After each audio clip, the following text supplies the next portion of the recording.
aucun Ivoirien ne doit être exclu du processus de décision en Côte d'Ivoire.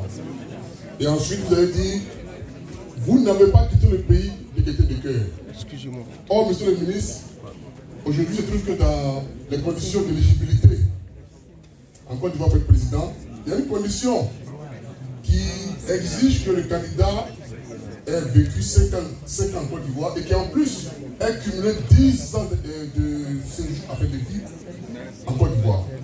Monsieur le ministre, est-ce que pour vous, cette condition d'éligibilité n'exclut pas la diaspora du processus de décision en Côte d'Ivoire?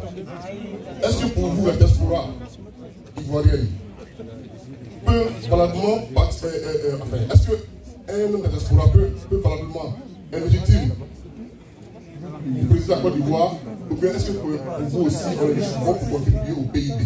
Je vous remercie. Bonjour monsieur Jean-Miguel, c'est un plaisir de vous être là et je vous remercie pour votre intervention. Je suis Paul Pionier, je travaille dans l'ESG. Alors ma question est la suivante, je suis jeune, j'ai 24 ans, de savoir concrètement, monsieur Bion, président de la République, vous avez parlé de la corruption comme un vrai problème. Quel plan? C'est-à-dire, vous mettez en place pour lutter exactement contre la corruption qui est en même temps le frère jumeau de l'éducation et de la pauvreté. Donc comment concrètement, qu'est-ce que vous faites pour lutter contre la corruption? C'est ça ma question, je vous remercie. Merci. Nous savons tous que les promesses, tous les policiers font des promesses. Voilà. Chirac disait que les promesses n'engagent que ceux qui y croient. Voilà. Nous sommes en politique.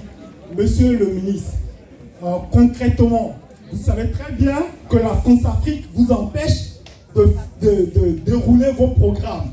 Quels sont réellement les moyens que vous voulez mettre en place pour mettre fin à la France-Afrique? Ou entrez-vous dans l'AES ou vous avez une autre solution?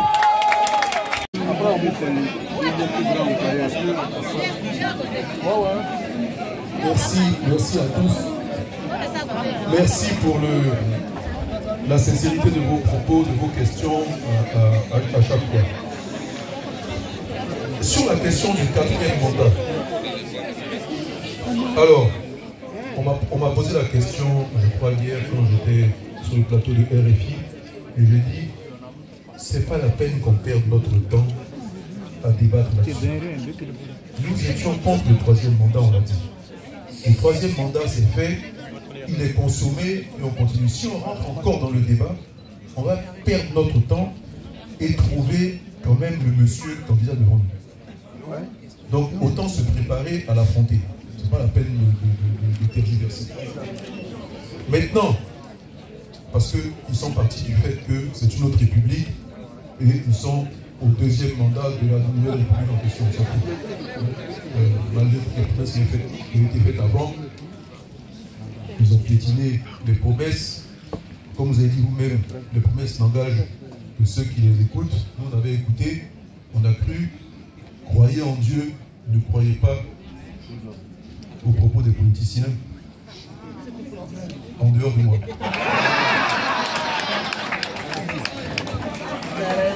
Donc, ce débat, mettons-le de côté. Si jamais il décide de faire un 4e mandat, il sera candidat, on doit l'affronter. Si jamais il décide de ne pas le faire, il y aura un candidat RHDP en face de nous. Préparons-nous à l'affronter. Maintenant, qu'on me dise à moi que moi je fais le lit du RHDP, c'est quand même un peu gonflé, quoi. Pourquoi? Parce que je suis celui qui a été la première voix à s'élever contre que le PDCI rejoigne le RHDP. J'ai été la toute première voix. Guikawi a enclenché et Benjo aussi. On a parlé de la Troïka.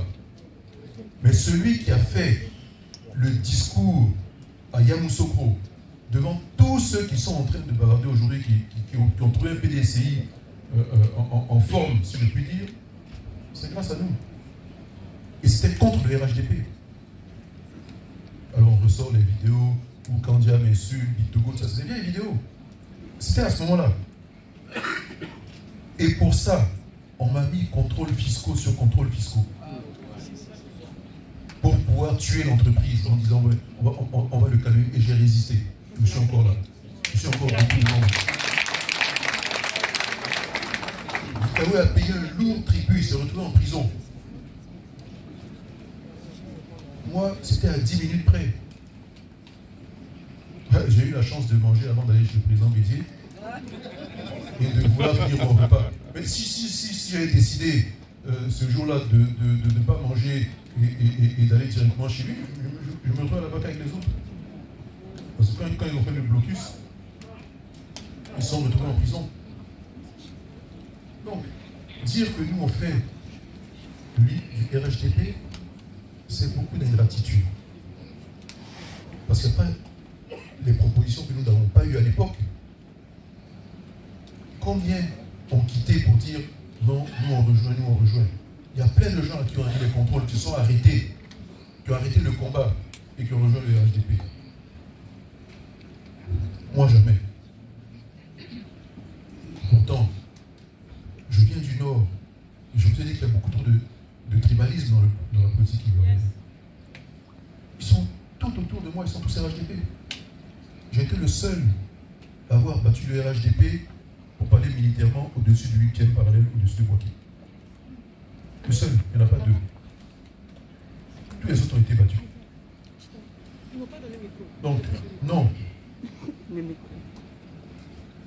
On ne fait pas l'affaire du RHDP. Mais je peux vous dire à vous aujourd'hui, et je l'ai dit, je dis, moi j'ai rien contre le président Thiam, mais il ne connaît pas les gens, il ne connaît pas les Ivoiriens. Il y en a qui l'entourent et qui l'induisent en erreur. Il y en a qui sont avec lui le jour, nuitamment ils sont avec le RHDP, ils prennent leur enveloppe. Vive l'Afrique. Il ne connaît pas la politique, il ne connaît pas le marigot. Il vient d'arriver. On dit chaque marigot a son caïman. Moi je connais le marigot. Si vous voyez que je me méfie de certaines personnes, c'est parce qu'on se connaît. Donc, non, je ne fais pas le RHDP est notre adversaire demain, aux prochaines élections. Mais rassurez-vous, je ne suis pas là pour mettre la discorde au niveau du parti. Je veux que le parti soit uni. Mais il faut aussi qu'on arrête de faire des erreurs au PDC. Ça fait 30 ans qu'on perd du terrain. À chaque élection, on perd un certain nombre d'élus. Il n'y a pas eu une élection où on a fait mieux que la précédente. Chaque fois, on fait plus mal. C'est qu'il y a un problème, il faut revoir le logiciel. Et c'est ce que je dis. On veut prendre un vieux logiciel et s'attendre à un résultat différent. Einstein a bien dit, la bêtise, c'est de faire et refaire la même chose pensant qu'on va arriver à un résultat différent. En général, le code d'investissement prévoit une exonération pour telle et telle raison. Ok. En dehors de ça, il n'y a pas d'avantage outre mesure. Mais si vous devez rentrer, c'est pour ça que je dis pour la diaspora, il faut qu'on ait un bureau évalué, accueil, où est-ce que vous allez, comment on peut vous accueillir, comment on peut favoriser, qu'est-ce que vous pouvez faire pour nous également, qu'est-ce qu'on peut faire pour la nation et tout ça. Donc ça, c'est autre chose. C'est conserver la porte ouverte pour le retour au pays à tout moment. Et faire en sorte que vous soyez protégés parce que beaucoup ont vécu à l'étranger très longtemps et, ne connaissant plus personne, arrivent au pays et, dans les rouages de l'administration, finissent par payer trop de choses indûment et tout ça. Donc, c'est pour ça qu'il faut un vrai bureau pour que vos droits et devoirs soient connus complètement, pour ne pas se faire avoir un vrai site d'accueil. Mais quand vous parlez, quand je parle de réciprocité au niveau économique, Victorine a raison. Moi, avec mes entreprises, pour pouvoir travailler correctement au niveau de l'import-export, on veut ouvrir des comptes à l'étranger. Il nous faut l'autorisation du ministère de l'économie et des finances. Bon. Ça ne se passe pas toujours très bien pour ouvrir un compte ici, vous le savez. Mais par contre, l'entreprise qui vient s'installer de l'étranger pour s'installer en Côte d'Ivoire, elle quitte d'un pays où elle a déjà un compte. Donc elle a déjà un compte ouvert. Elle arrive, elle ouvre un compte chez nous. Elle a déjà un avantage compétitif que vous n'avez pas dans les transactions. Donc à nous aussi de réfléchir pour ne pas se donner le bâton pour se faire battre. C'est pour ça que je parle de réciprocité et dire non, il faut qu'on repense bien nous-mêmes notre économie.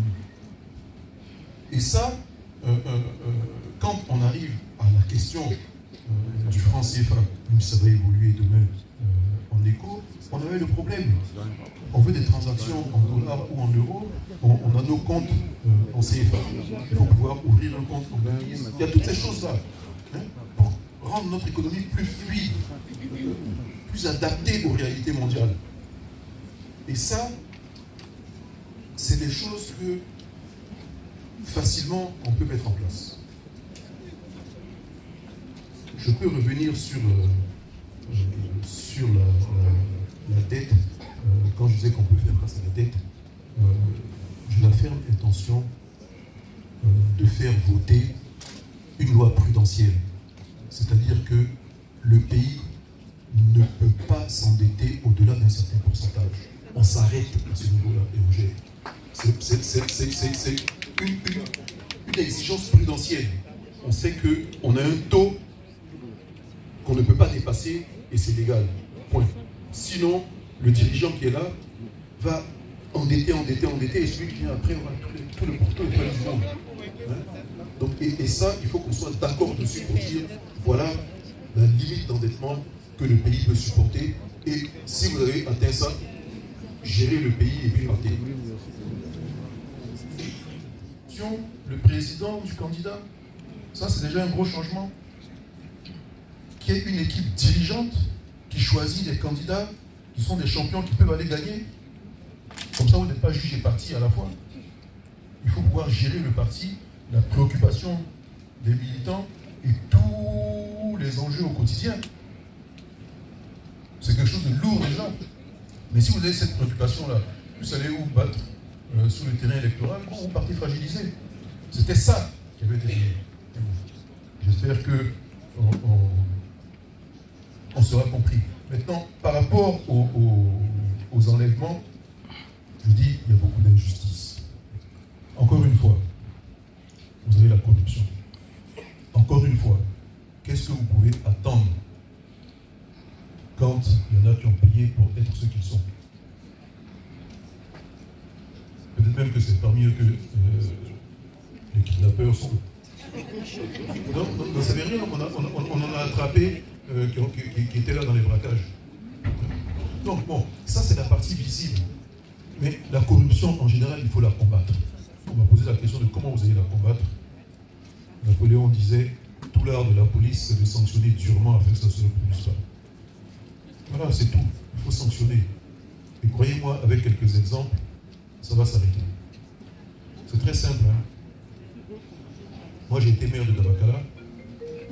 Comme partout, il y avait du racket à Dabakala avec les gendarmes. J'ai appelé le commandant de brigade et je lui ai dit, moi, je ne veux pas de racket chez moi. Il m'a dit, ok. Il n'y avait pas de barrage. Et il y a un gendarme qui arrive, affecté à Dabakala, et qui dit que lui, c'est hors de question qu'il va faire comme il faisait partout ailleurs. Donc, il a commencé à faire son racket. Et tous les mois, je passais 10 jours à Dabakala, 20 jours à Abidjan. C'était dur au début, mais après, malheureusement, il y a eu la rébellion et le pays a été coupé en deux. Mais je faisais ça. Et la fois où je suis arrivé, les jeunes m'ont dit, sont venus me voir à la mairie pour dire oui, monsieur le maire, vous nous avez dit qu'il n'y avait pas de raquette, il n'y avait pas de raquette, mais il y a un nouveau gendarme, il s'appelle Tant et tout ça, et lui n'avait pas de nous raqueter. Ok, je vais voir le commandant de brigade, et je lui explique. Il dit oui, non, il va parler au gendarme. Je lui parle à Abidjan. Et alors pendant que j'étais là, il ne faisait rien. Pendant les 10 jours où j'étais là, il n'est pas sorti. Je repars à Abidjan. Et quand je reviens la fois d'après, là les jeunes m'attendaient carrément à l'entrée de la ville. en me disant c'est pire qu'avant. Je dis ok, ne vous inquiétez pas, je vais régler cette question-là définitivement. Laissez-moi au moins aller à la maison. Okay. Je suis allé à la maison, je suis allé à la mairie et j'ai tapé un arrêté municipal qui disait ceci.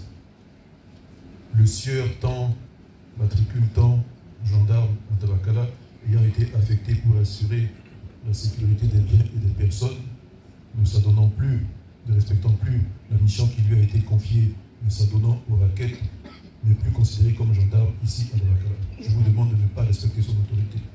On a placardé ça sur toute la ville. Quand il s'est mis au bord de la route pour raqueter, en disant, le maire nous a dit que je ne suis plus gendarme. Il est resté au bord, il pleurait, il a tout fait pour me rencontrer. Je ne l'ai pas rencontré, j'ai écrit au ministre de la Défense pour expliquer ce qui se passait. On l'a relevé, le commandant a quitté Kachula pour venir me parler en disant pourquoi on n'est pas géré ça en douce avec nous. Je dis mais pourquoi les parents à qui il prend 200 francs, une igname, un poulet, 500 francs, tout ça, parce qu'il prenait tout. Il se payait avec tout. Je dis pourquoi au moment où j'ai parlé au commandant de brigade, pourquoi vous ne m'avez pas appelé vous-même à ce moment-là? Et c'est aujourd'hui que vous venez me dire, on l'a relevé. Malheureusement, comme il y a des combines partout au pays, le monsieur était content, pourquoi? Parce qu'on l'a affecté à Bouaké. À Bouaké, c'est plus grand, il a gagné de l'argent et la rébellion a éclaté. Le jour de la rébellion, il a été abattu à Bouaké. Mais je vais vous dire, parce qu'il y a eu beaucoup de tribalisme. Il y a eu beaucoup de tribalisme. Victorine a parlé du cas de son frère Aferki. Son frère n'était pas un gendarme nordiste. Parce que les nordistes, ceux qui n'ont pas voulu rejoindre la rébellion, ont tout fait pour rejoindre Abidjan, se sont cachés. J'en connais. Les autres ont intégré la rébellion, n'ont pas été inquiétés. Lui, ce gendarme en question, je n'ai pas cité son nom, il était du Nord. Mais il a tellement exagéré que ce sont ses frères nordistes qui l'ont abattu. Tellement il avait exagéré envers les parents. Bon, l'histoire est triste, mais c'est pas terminé pour lui. Mais les quelques mois qui ont précédé ça, il n'y avait plus de raquettes à Tabakala. Je vous dis qu'on peut traiter la question de la corruption. Alors, par rapport à la question de notre constitution, est-ce que la diaspora peut diriger la Côte d'Ivoire? Oui, bien sûr. Il n'y a pas de raison. Mais si vous avez l'intention, vous, de venir diriger la Côte d'Ivoire, venez mieux la connaître d'abord. C'est tout ce que je dis. Venez mieux la connaître d'abord. Moi, j'habite en Côte d'Ivoire depuis 30 ans. Est-ce que je peux arriver demain matin de faire élire président de la diaspora ivoirienne en France? Ou bien, je vous connais quand même, hein? Je peux venir vous raconter des sornettes. Mais vos réalités, franchement, je ne pense pas que ce soit en un mois que je puisse les connaître. Donc, quand vous êtes candidat à une élection en Côte d'Ivoire, n'importe laquelle, on vous demande votre quitus fiscal. Si vous n'avez pas de quitus fiscal, vous ne pouvez pas vous présenter. Dans le dossier de candidature, vous ne pouvez pas vous présenter. Donc, quelqu'un qui ne paye pas d'impôts en Côte d'Ivoire et qui vient être candidat, celui qui a été éliminé parce qu'il n'a pas pu obtenir son quitus fiscal, parce qu'il lui manque 500 000 francs CFA à payer dans ses impôts. Il y a une injustice vis-à-vis de cette personne. En vérité, les États-Unis, c'est un pays très pragmatique. Lisez leur constitution. Il faut être américain, n'avoir pas fait 2 mandats, c'est-à-dire que 3 mandats, pas possible, c'est écrit, n'avoir pas fait 2 mandats, vivre 14 ans aux États-Unis, les 14 dernières années, 14, c'est-à-dire que vous devez avoir connu plus de 3 mandats d'un connaître ce pays-là. Vous devez avoir participé à la vie économique et sociale du pays que vous voulez diriger. C'est tout le point que je fais remarquer. Bon, maintenant, dans la loi, ça a sauté, hein, les 5 ans, tout ça. Donc vous pouvez rentrer et être candidat. Mais c'est pour ça que j'ai dit, par éthique et par décence, c'est pas une bonne chose. Parce que vous ne connaissez pas certaines réalités. Il y a des quartiers entiers qui sont apparus dans Abidjan que vous ne connaissez pas. Le pays avait 10 millions d'habitants, il y en a 30 millions aujourd'hui, c'est pas la même chose. Et quand j'ai employé le terme Ropero, il y en a qui sont allés chercher dans le dictionnaire. Mais ceux qui sont là-bas savent. Parce que la Côte d'Ivoire a évolué. La Côte d'Ivoire a évolué. C'est pour dire qu'on a évolué même dans la culture. Même dans la culture. Le mot enjaillement est dans le Robert aujourd'hui. C'est une réalité. Donc, ne coupez pas le cordon avec la mère patrie. Et je sais que la plupart d'entre vous n'ont jamais coupé. Mais c'est différent quand vous coupez totalement et que subitement, tout à coup, comme on dit, vous voulez apparaître.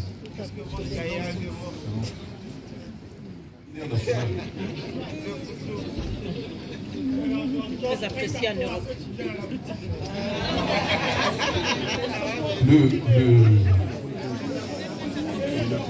Au moins ça évite de piler le photo à Paris ici. Et ça permet de manger notre mets national. Bon. C'est le genre d'entreprise avec un fonds souverain demain que la Côte d'Ivoire peut accompagner. Et faire en sorte que cette entreprise soit forte parce qu'elle est tournée vers l'export.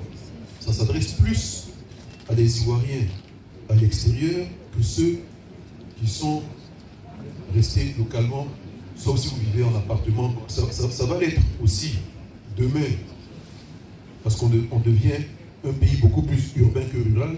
Mais moi, quand je suis à Dabakala, on pile toujours mon photo. Mais sinon, en dehors de ça, en ville demain, ça va tourner, et ici aussi. Mais quand une entreprise est fortement tournée vers l'export, elle rapporte des devises au pays. C'est pour ça qu'il y a des entreprises qu'il faut savoir accompagner. Je suis d'accord avec vous, mais pour ça, il faut que je sois président.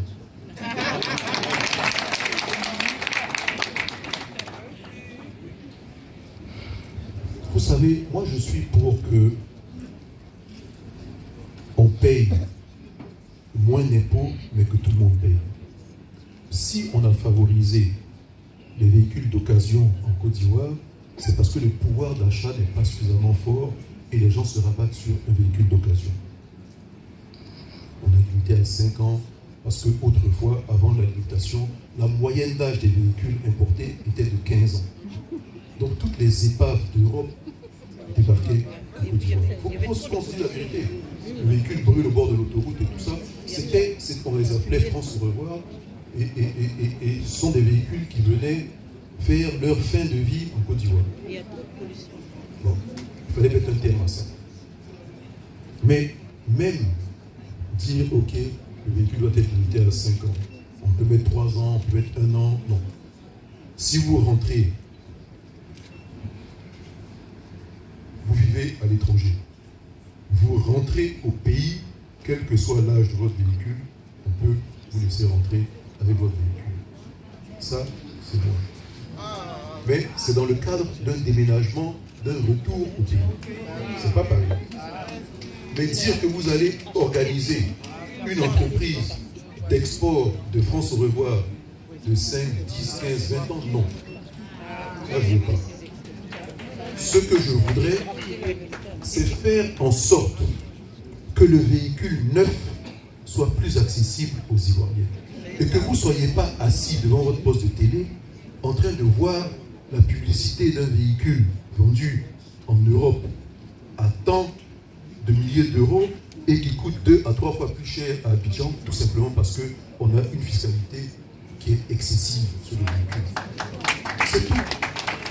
Et que l'Ivoirien n'ait aucun intérêt à faire venir un véhicule de l'étranger, l'acheter à l'étranger en pensant que ça va être moins cher, que le prix qu'il voit en Allemagne, en France, aux États-Unis soit le même en Côte d'Ivoire.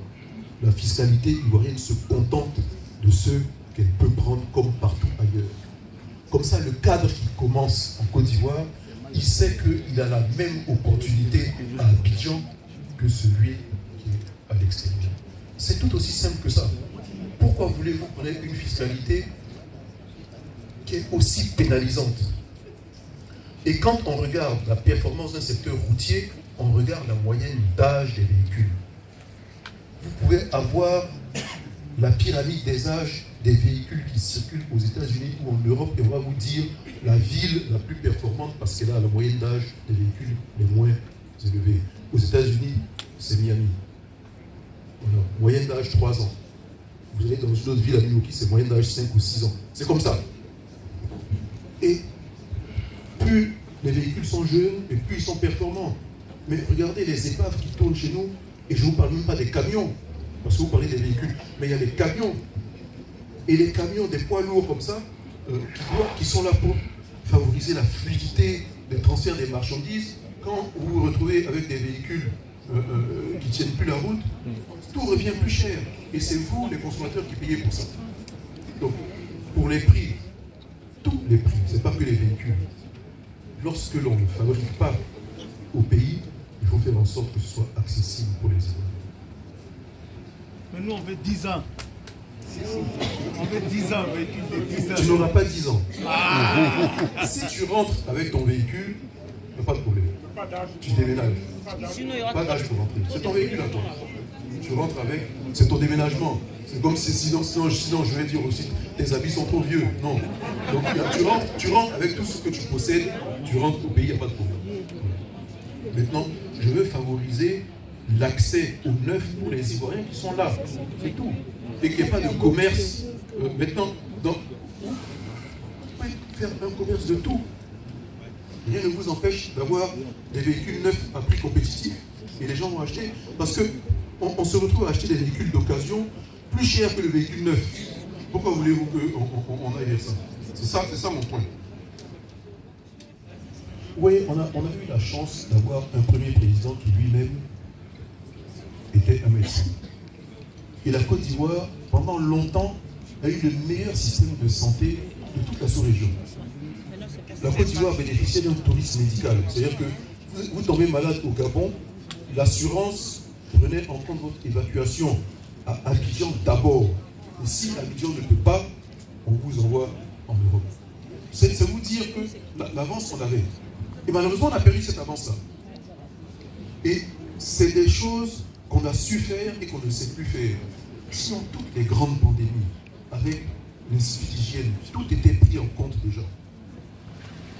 Ceux qui étaient petits dans les villages, dans les contrées, se sont vus vaccinés par l'Institut d'hygiène, faire la queue par des moments et tout ça. Nous tous. Moi, j'ai encore des cicatrices sur le bras. Pourquoi? Parce que c'était comme ça. Donc, c'est pas que la drépanocytose. Aujourd'hui, à Abidjan, beaucoup de nos amis meurent d'insuffisance rénale, tout simplement. Donc, tout ça, répertorier quels sont les principaux maux que nous avons en termes de santé et y apporter une réponse adéquate. Et mettre les moyens pour. C'est tout. C'est ça le véritable. Moi, quand je me suis plaint, il faut se souvenir que je me suis plaint à l'Assemblée nationale de la CMU. Je dis, elle ne fonctionne pas. Ça ne sert à rien de dire c'est gratuit quand il n'y a pas de plateau technique pour vous prendre en compte. Il faut le dire clairement. Donc, si on doit subventionner les médicaments, on va les subventionner.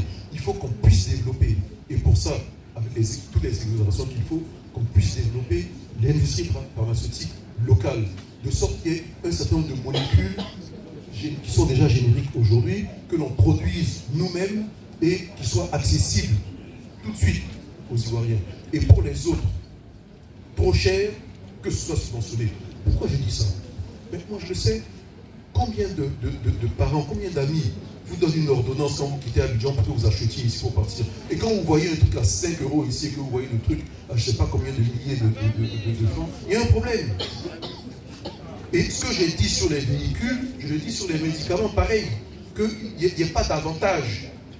Que quand vous allez à la pharmacie, il n'y a aucun effort pour vous à faire d'aller le chercher à l'étranger et de ne pas le trouver au pays au même prix, voire moins cher. C'est ça. Parce que quand on prend des taxes sur ces produits-là, bon, là, on met un frein à la santé. Donc on a un vrai problème. Non, rassurez-vous sur la santé, quand on va arriver à refaire de la Côte d'Ivoire une destination de tourisme médical, on aura gagné la partie. Et ça, c'est un véritable programme. C'est-à-dire que l'évacuation doit être le dernier recours, tout simplement parce que la dernière technologie n'existait pas encore chez nous, le temps qu'on la mette en place. C'est tout. Au niveau de la santé, on doit pouvoir l'avoir, pas que sur Abidjan, mais on choisit dans 5 grands points, que ce soit Abidjan, Boaké, Tuikoué, Mans, Abengourou. Il ne faut pas que vous fassiez plus d'un certain nombre de kilomètres pour trouver les dernières technologies adéquates. Et c'est ça le standard de santé que l'on doit avoir. Standard de santé sans standard d'éducation. Combien de mètres doit faire un enfant du primaire pour avoir son école à proximité? Combien de kilomètres doit faire un lycéen? L'université, c'est différent. Mais ce sont tout simplement des standards. Nous, dans l'industrie, on a des standards internationaux. On doit pouvoir avoir des standards pareils dans l'éducation, dans la santé. C'est le minimum que l'on puisse faire. Si on est en deçà de ces standards internationaux-là, c'est pas bon. Donc, tout faire pour s'en rapprocher au maximum. Voilà. J'aimerais voter pour moi. C'est pas grave, il faut avoir la carapace pour ça. Il est là-bas. Je ne sais pas s'il y a d'autres questions. Non. Je ne sais pas si j'ai des questions. Il y a un peu de questions. Permettez-moi de vous remercier à ce stade. Merci de m'avoir écouté. Je voudrais vous remercier de la sincérité de vos questions. Parce que je pense que vous avez été francs. Et c'est ce qui est beau en Côte d'Ivoire. Comme on dit, on se dit les bains. C'est bien.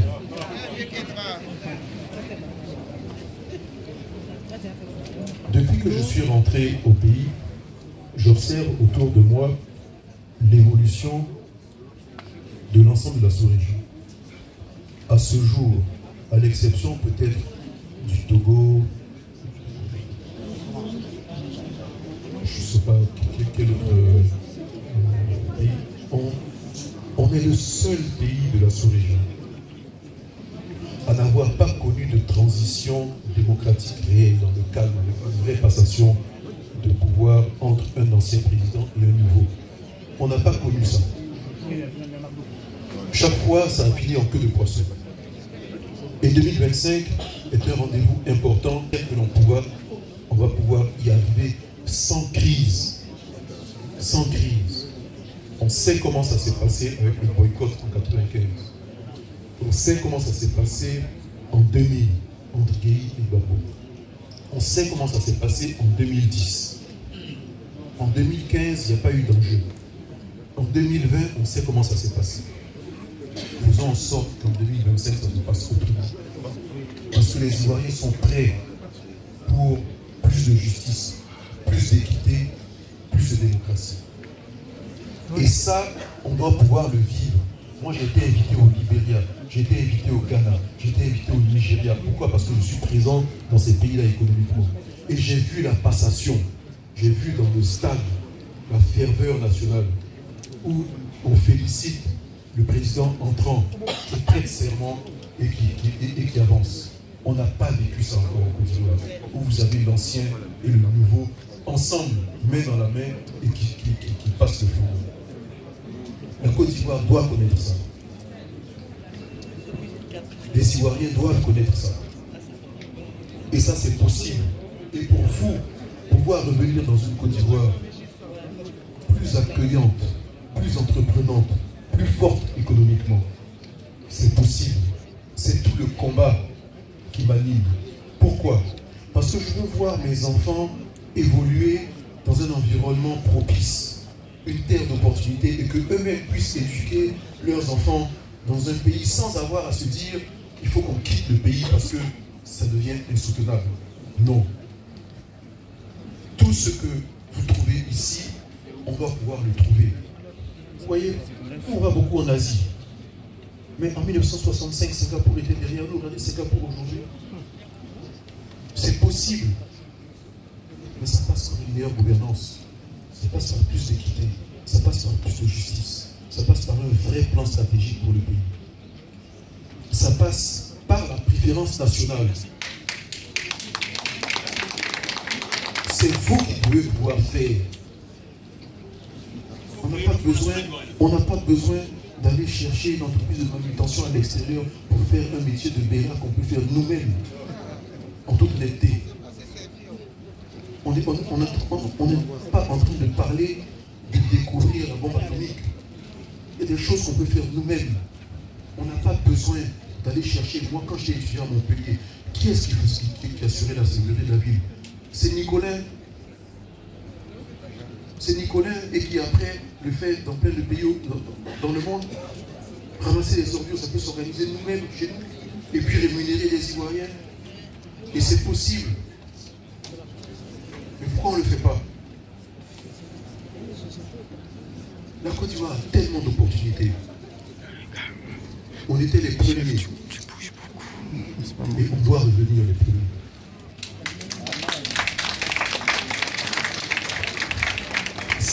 Si vous voyez que nous, on a été capable de se dire au sein de l'entreprise, de la manière la plus ludique, de dire tout simplement, on va en finale à sec, Orlando, on perd. Moi, j'étais au stade. Avec sur le maillot d'ASEC, Sika, Sicom, tout le monde, toutes nos entreprises. Et puis on perd. C'était une humiliation pour nous. Mais on savait que derrière, on avait préparé des combattants.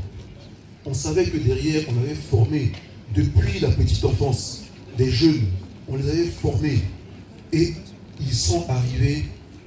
On a laissé l'équipe senior, l'année d'après, faire tout le championnat. Qualifié à sec en finale. Et en finale, devant l'Espérance de Tunis, on a aligné les jeunes en question et ils ont gagné. Ça se prépare depuis longtemps. C'est la même préparation que je me suis accordé pour pouvoir diriger la Côte d'Ivoire demain et en faire un pays de gagnants. C'est moi qui vous le dis.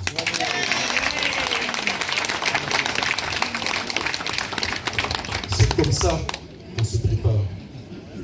On ne se lève pas un jour pour rêver comme ça et dire il peut. Non. Il faut connaître. J'ai parcouru la Côte d'Ivoire du nord au sud, d'est en ouest, tout le temps, partout, de façon incognito, de façon connue, tout. Pendant la crise, pendant les zones CNO, à l'est, à l'ouest, partout, c'était difficile. J'ai fait des palabres avec les rebelles, tout ça, au risque de ma vie.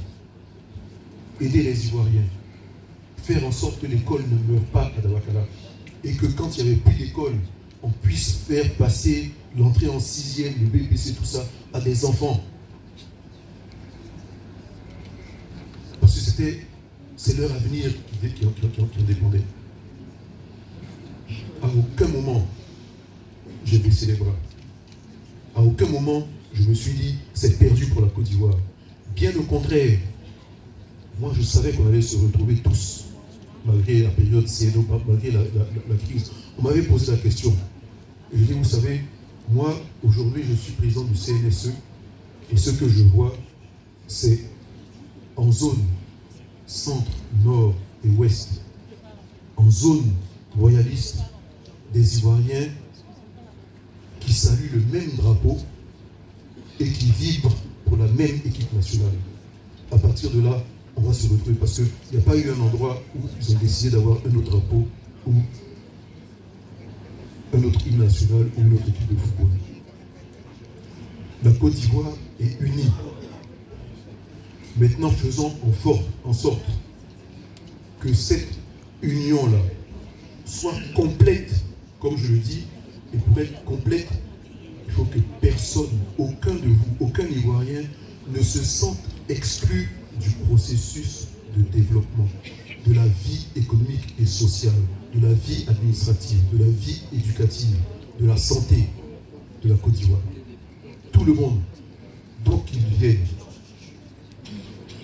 personne ne doit se sentir exclu et on participe ensemble à la construction nationale pour être fort demain.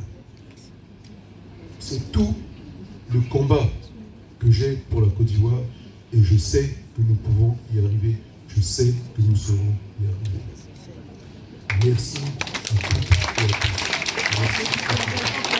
Merci beaucoup. Merci.